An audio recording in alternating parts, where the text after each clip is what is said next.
진짜 무당이라는 직업을 갖게 된 거를 굉장히 회의가 들고 너무 이 직업을 하기가 싫을 때가 있어요. 그 시한부 환자를 치료하는 의사가, 암 환자 같은 경우 그 환자 당사자한테는 얘기를 못하고 환자 보호자를 조용히 불러서 마음에 준비하셔야 되겠네요 하는 그런 내용 자주 보셨죠?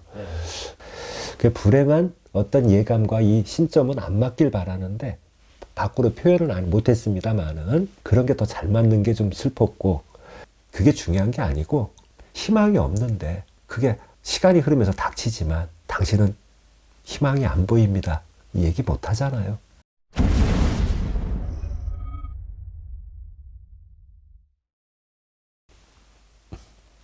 안녕하세요. 이번 주제는 무당이 영으로 느끼고도 신적으로 느낀단 말입니다.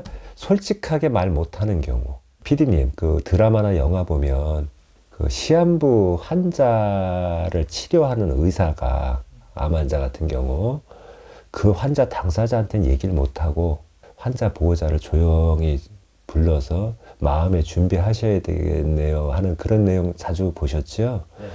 뭐 제가 의사는 아닙니다만은 이제 그런 그 영화나 드라마의 한 장면을 보게 되면 그분들의 마음이 이해가 돼요. 그리고 진짜 원해서 이 삶을 사는 거는 아니지만 그분이 오셨기 때문에 어느 날 받아들였고 이렇게 그래서 이 삶을 살아가지만, 진짜 무당이라는 직업을 갖게 된 거를 굉장히 회의가 들고 너무 이 직업을 하기가 싫을 때가 있어요. 그리고 손님 보내놓고 저도 마음이 안 좋아서 줄담배를 피게 되는 뭐 그런 경우가 있는데, 그 대표적인 사례 몇 가지를 말씀드릴게요.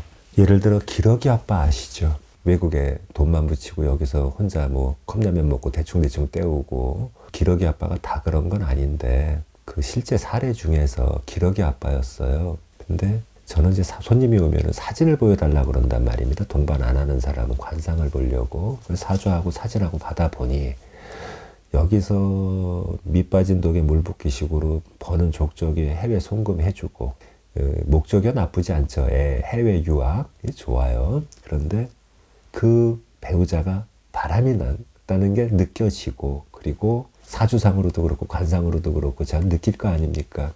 그런데 어떻게 얘기를 해요? 못하는 거예요. 그 대신 한마디는 하죠. 너무 다 주지 말고 선생님 거 챙겨 놓으십시오.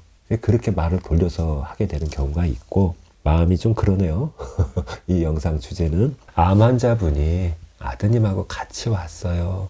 그런데 거기다 대고 어떻게 얼마 안 남으셨으니까 뭐 하시고 싶은 거 하고 잡수고 싶은 거 잡수고 갖고 싶은 거 사서 좀 몸에 또 걸치시고 하라는 얘기 못 하잖아요. 그리고 그 부모 화장실 갔을 때 아들은 저한테 전화번호 물어보고, 예, 선생님. 근데 제가 자진해서 전화드리긴 싫은 거예요. 좋은 얘기가 나갈 게 없잖아요. 잘 견뎌내실 거라고 그렇게 얘기하게 되는데 심리적으로 또 위축시키면 안 되지 않습니까? 그럴 때 마음 아프고, 그리고 신해기 때 수년 전 얘기입니다. 제가 이제 9년 조금 넘었는데 83년 개해생 돼지띠 남자와 89년 기사생 여자가 왔어요.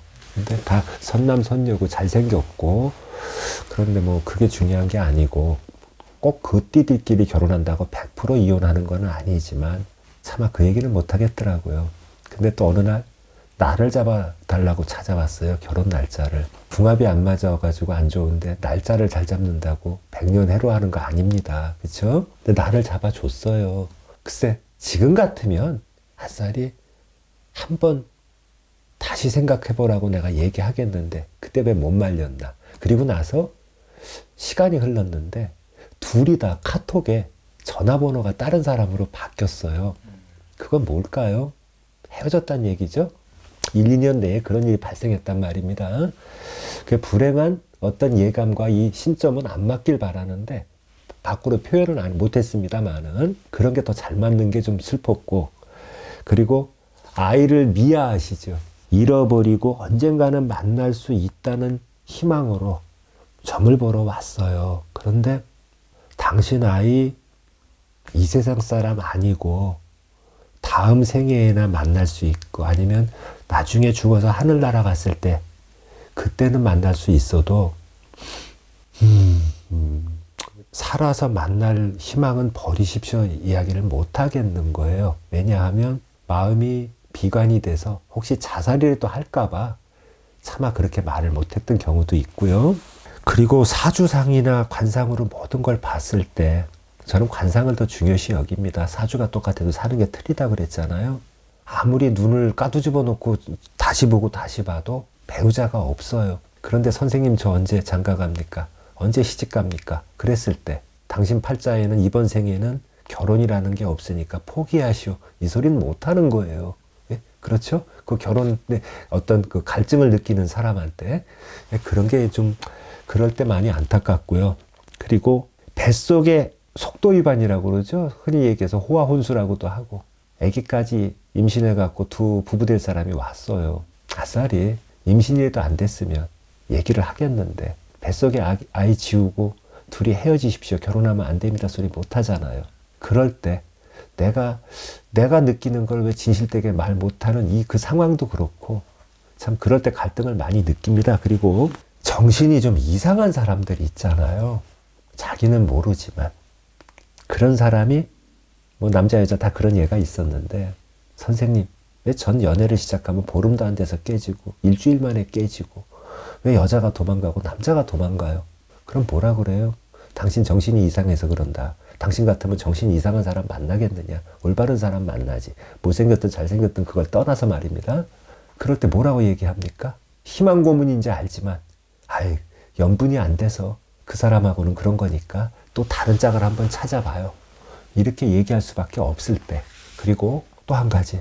어떤 사람이 사업이 망했어요. 그런데 참 어떤 사업 망해가지고 온 사람한테 복채도 진짜 10만 원 복채에 내가 3만 원만 받고 7만 원 돌려줘서 보낸 적도 있어요. 너무 좀 그래서 내가 뭐 덜 벌었다고 생각하면 되고 어디 가서 진짜 술 한잔 안 먹으면 되지 하고. 그런데 그게 중요한 게 아니고 희망이 없는데 그게 시간이 흐르면서 닥치지만 당신은 희망이 안 보입니다. 이 얘기 못 하잖아요. 그럴 때 얼버무릴 수밖에 없을 때 이 무당으로서 직업적인 회의를 느낍니다. 아유, 너무 두서없이 말씀드렸죠?